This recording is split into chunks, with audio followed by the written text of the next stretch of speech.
ஹாலிடேஸ்னாலே அது நம்ம ஜிடி ஹாலிடேஸ் தான். GT holidays, south India's number 1 travel brand.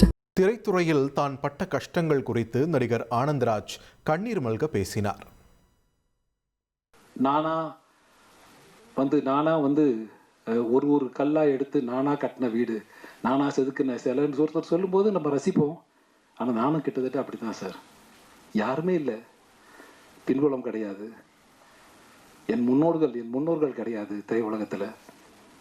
நான் ஆர்கே செல்வமணி, இந்த பக்கம் உதயகுமார், எல்லாருமே வந்து போராடி வந்தவங்க தான். போராட்டம், ஒரு மிகப்பெரிய போராட்டம் இருக்கும். இது வந்து என் முன்னோர்கள் கிடையாது. நான் வந்து செத்து சுண்ணமாயிருக்கேன் சின்ன வயசில். நடிக்கும்போது ஒரு பெரிய பயம் இருக்கும். இப்போல்லாம் தீபாவளிக்கு ஊருக்கு போவாங்க எல்லாரும். நான்லாம் லாஸ்ட் மினிட்ல வண்டி ஏறி ஊருக்கு போய் தலையை காமிச்சு நைட்டோட இருட்டில் கிளம்பி வந்துடுவேன். ஏன்னா அச்ச உணர்வு, படித்து முடிச்சிட்டோம், திரைப்பட கல்லூரியில் மாணவன் ஆகிட்டோம், அடுத்து நம்ம என்ன பண்ண போகிறோம் அப்படின்ற ஒரு பயங்கர பயம் ஒன்று இருக்கும். ரஸ் மாஃபியா கம்பெனி இந்த இடத்துக்கு என்னை தள்ளிவிட்டது யாருன்னு நினைக்கிறீங்க? முதுகு பூரா காயம் சார், ரத்தம், வடுக்கல்.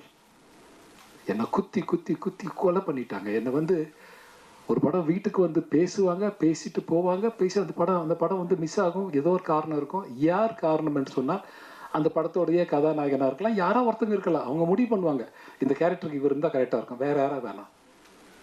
ஸோ இந்த இடத்துக்கு என்னை தள்ளி விட்டுறதுக்கு வேற வழி தெரியல சார். எனக்கெல்லாம் வேற வழி தெரியல உண்மையாகவே. இந்த மெட்ராஸ்கா இந்த படத்தில் நான் லீட் ரோலை பண்ணியிருக்கேன். அஃப்கோர்ஸ் லீட் ரோல், கதாநாயகன் கிடையாது, கதையினுடைய நாயகன், அவ்வளோதான்.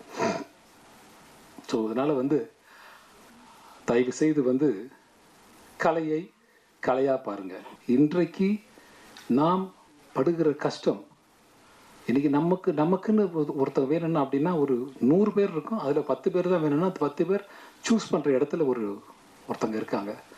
அதனால் தயவு செய்து ஆர்கே செல்வமணி போல், உதயகுமார் போல், பேரரசுலாம் வந்து இன்றைக்கி ஒரு மிகப்பெரிய இயக்குனர் தான், இல்லைன்னு சொல்லலை. ஆனால் நம்மளுடைய சாபக்கேடா என்ன காரணம்னு தெரியல, ஒதுக்கி வச்சுட்டு இந்த பக்கம் ஒருத்தரை செலக்ட் பண்ணுறோம் நம்ம.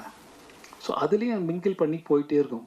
இந்த ஓடுற குதிரை என்றைக்குமே ஓடுன்ற மாதிரி அதில் வந்து தாண்டி போயிட்டு இருக்கோம் பார்த்துட்டு. ஹாலிடேஸ்னாலே அது நம்ம ஜிடி ஹாலிடேஸ் தான்.